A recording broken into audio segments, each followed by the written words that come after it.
নমস্কার জানাই সকলকে। আজকে আমি পাঠ করব আলোনিকা পরিবার নিবেদিত গল্প কবিতা সংকলন পাঞ্জেরি বইয়ে আমারই স্বরচিত কবিতা প্রকাশিত হয়েছে, সেটি আপনাদেরকে পাঠ করে শোনাব। সম্পাদনা করেছেন সুরজ কুণ্ডু ও গোপা ব্যানার্জি। নারীর কথা, রঞ্জনা রায় চ্যাটার্জি।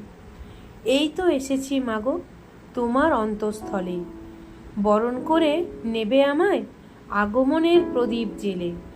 নারী সন্তান আগমন যদি হয় দেবীর সূচনা, তবে কেন রাস্তাঘাটে সবেতেই থাকে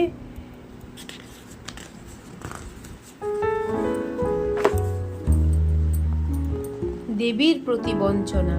নারী যে এখন শিক্ষার আলোয় হয়েছে শিক্ষিতা মহীয়সী, অসম্মানিত করছে তারাই যারা সমাজে হয়ে রয়েছে মুখোশধারী। নারী জীবন অতিবাহিত নয় অতি সহজ সরল, প্রতি মুহূর্তে পরীক্ষা যেন থাকেই অবিরল। ধৈর্য সহনশীলতার মাত্রা থাকতে হবে অটল, নারী তুমি তবেই হবে জীবন পথে সচল। পিতার বাড়ি হতে যেতে হয় শ্বশুর বাড়ি, সমাজ রীতি অনুযায়ী তাই যে নিজের বাড়ি।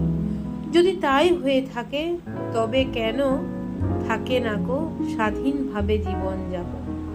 দিন রীতি বদলে দিয়ে কন্যা সন্তান হোক আপনের থেকে আপন। ধন্যবাদ। আমার কবিতাটি ভালো লাগলে অবশ্যই লাইক, কমেন্ট অ্যান্ড শেয়ার করবেন।